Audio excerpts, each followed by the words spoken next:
QLD TQQQ 지금 손이 근질근질하신가요? 그 마음 그대로 누르시면 수익이 아니라 파산 버튼부터 누르게 됩니다. 레버리지는 수익을 키우기 전에 실수의 대가를 먼저 키웁니다. 그리고 시장은 요즘 사람이랑만 싸우는 곳이 아닙니다.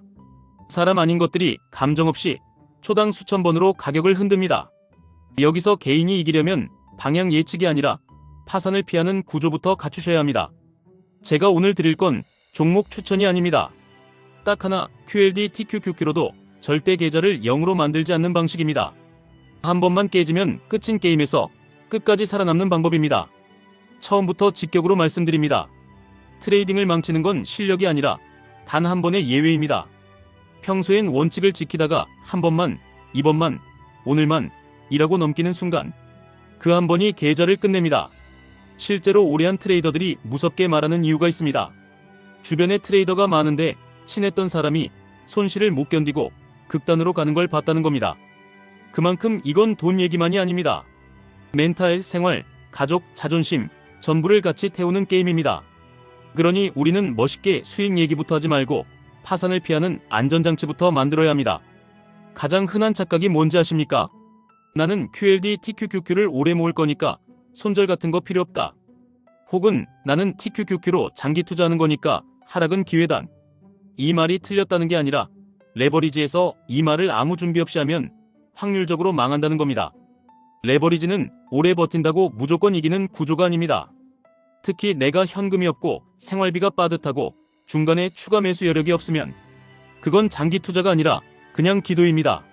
그래서 오늘은 예측을 줄이고 행동을 고정시키는 설계를 합니다. 설계만 해두면 시장이 미쳐도 나는 파산만은 피합니다. 그리고 그게 되면 이상하게도 수익이 따라옵니다. 왜냐하면 살아있기 때문입니다. 첫 번째로 연간 목표 수익을 정하셔야 합니다. 여기서 중요한 건 목표 수익이 아닙니다. 목표 손실을 먼저 정하는 겁니다. 올해 나는 얼마까지 잃어도 내 인생이 무너지지 않는가? 내년에도 정상적인 삶이 가능한가? 이 질문에 숫자로 답하셔야 합니다. 예를 들어 올해 목표 수익이 1200만 원이라고 하겠습니다. 그러면 많은 프로들이 쓰는 방식은 월 최대 손실을 그 목표와 연결합니다. 대략 목표 수익을 8로 나눈 금액을 월 손실 한도로 두는 방식이 있습니다. 1200만 원이면 150만 원입니다. 이건 완벽한 수학이 아니라 오랫동안 굴려보며 살아남는 쪽으로 맞춰진 관행에 가깝습니다. 그런데 중요한 건 비율이 아닙니다. 딱 한 문장입니다. 이번 달 누적 손실이 150만 원이 되는 순간 모든 포지션을 전부 청산한다. 그리고 그 달이 끝날 때까지 시장을 쳐다보지 않는다. 다음 달에 다시 시작한다. 이게 너무 단순해서 사람들이 무시합니다. 근데 이 단순함이 계좌를 살립니다.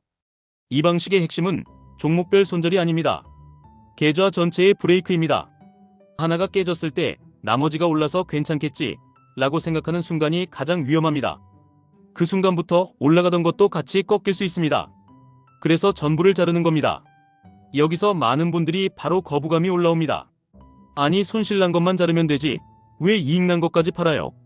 이 질문 자체가 인간의 심리가 이미 시장에 걸려들었다는 신호입니다. 손실은 인정하기 싫고 수익은 내 실력이라고 믿고 싶어 합니다. 그래서 손실 난 것만 남기고 수익 난 걸 먼저 팔아버립니다. 그러면 계좌는 아주 높은 확률로 천천히 죽습니다. 작게 먹고 크게 터지는 구조로 고정되기 때문입니다. QLD TQQQ에서 이 패턴은 더 잔인하게 나타납니다. 왜냐하면 변동성이 크니까 감정이 더 크게 흔들립니다. 오늘 수익이 나면 내가 맞았다는 확신이 올라옵니다. 내일 손실이 나면 시장이 틀렸다고 믿고 싶어집니다. 그리고 그 사이에 레버리지가 계속 나를 밀어붙입니다. 그래서 두 번째로 필요한 게 투자 포트폴리오와 트레이딩 포트폴리오를 분리하는 겁니다. 이거는 의지가 아니라 구조입니다. 종이에 적고 다짐하는 수준이 아닙니다.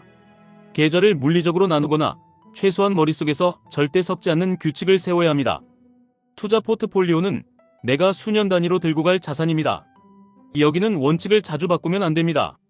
한번 정했으면 문을 닫아야 합니다. 트레이딩 포트폴리오는 매달 손실 한도를 적용받는 자산입니다. 여기는 막투마켓으로 매일 평가합니다. 그리고 손실 한도에 닿으면 숨도 쉬지 말고 전부 정리합니다. QLD TQQQ는 어디에 들어가야 하느냐? 대부분의 개인에게는 트레이딩 쪽이 더 안전합니다. 왜냐하면 레버리지는 장기 투자라고 불러도 실제로는 리스크가 트레이딩 수준이기 때문입니다. 물론 어떤 분들은 장기 적립으로도 운영합니다. 그런데 그건 현금 흐름이 강하고 하락에서 추가 매수 여력이 있고 멘탈이 흔들리지 않는 사람만 가능합니다. 대부분은 중간에 한 번만 예외를 만들고 그때 끝납니다. 세 번째로, 손절을 퍼센트로 하지 말고 금액으로 하셔야 합니다. 퍼센트는 마음을 속입니다. 마이너스 10%니까 아직 괜찮다, 이런 말이 나옵니다. 근데 계좌에서 빠져나간 돈은 퍼센트가 아니라 내 통장에서 사라진 금액입니다. 생활비와 연결되는 순간 퍼센트는 의미가 없습니다.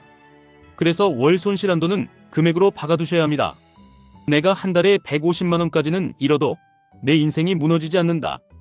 그 선을 넘는 순간 그 달은 게임 오버다. 이게 되면 최소한 파산은 피합니다.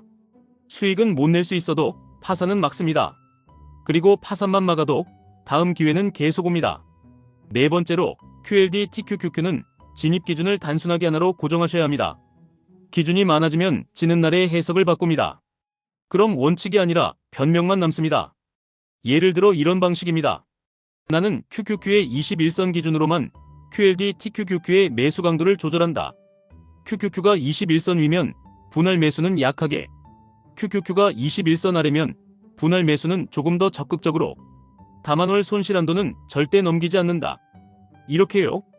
여기서 중요한 건 21선이 맞냐 틀리냐가 아닙니다. 내가 어떤 날 흔들려도 똑같이 행동하게 만드는 기준이 하나 있다는 겁니다. 시장이 흔들릴수록 기준은 더 단순해야 합니다. 복잡한 전략은 평온할 때만 작동합니다. 다섯 번째로, 포지션 크기를 작게 시작하셔야 합니다. QLD TQQQ를 처음부터 풀로 들어가면 그때부터는 내 돈이 아니라 내 감정이 운전합니다. 레버리지에서 가장 무서운 건 손실이 아니라 조급함입니다. 조급함은 기준을 바꾸고 기준을 바꾸는 순간 파산 확률이 올라갑니다. 처음에는 이렇게만 하셔도 됩니다. QLD TQQQ를 한 번에 사지 않습니다. 매수는 최소 3회 이상으로 쪼갭니다. 그리고 현금은 무조건 남깁니다. 현금을 남기는 이유는 추가 매수를 위한 게 아니라 멘탈을 위한 겁니다.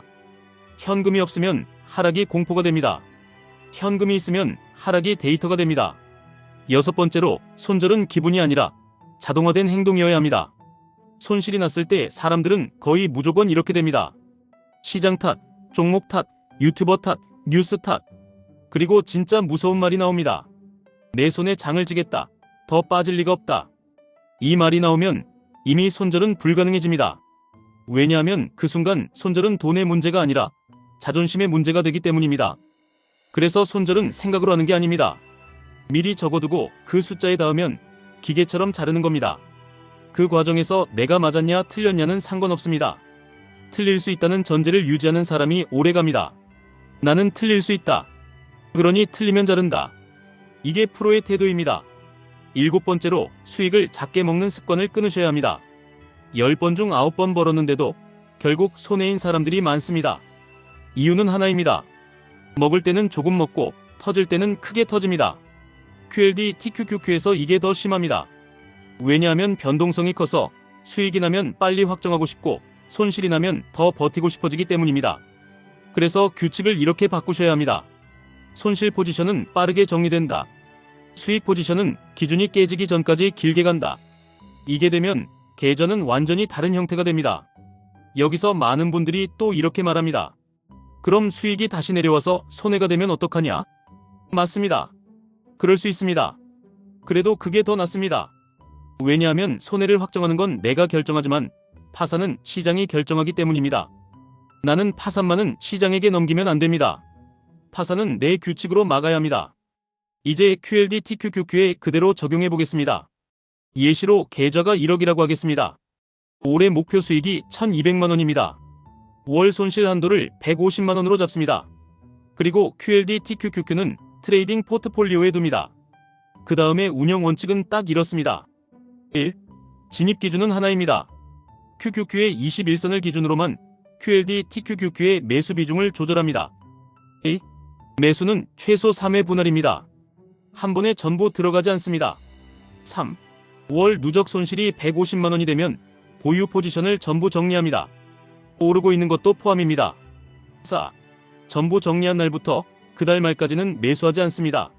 5. 다음 달 1일에 다시 시작합니다. 그때도 같은 기준으로만 합니다. 이 5줄이면 끝입니다.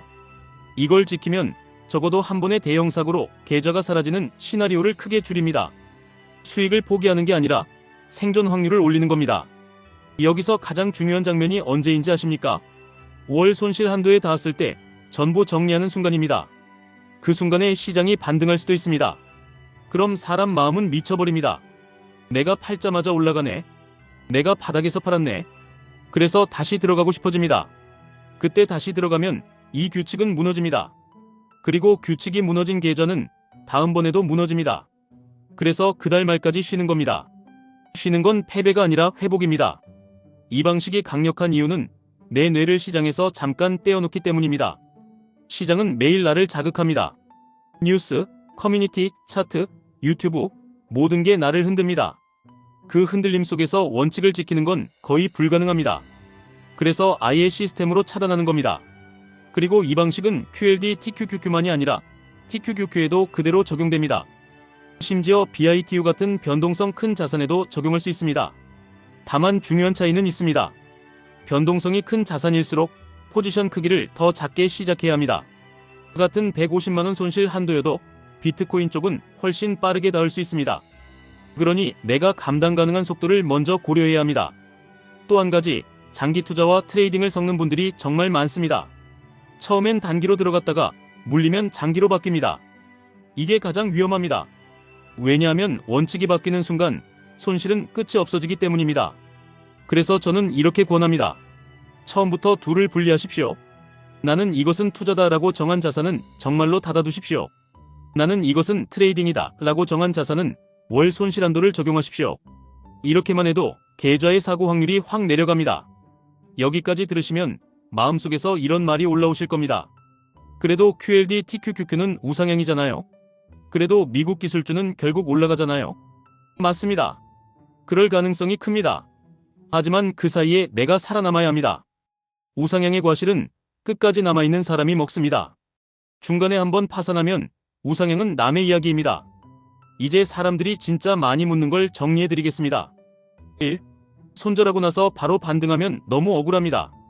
억울한 게 정상입니다. 그래도 그 억울함을 감당하는 사람이 다음 달에 다시 기회를 잡습니다. 그 억울함을 못 참고 다시 들어가는 사람이 결국 큰 손실을 만듭니다. 손절은 결과가 아니라 생존 비용입니다. 2.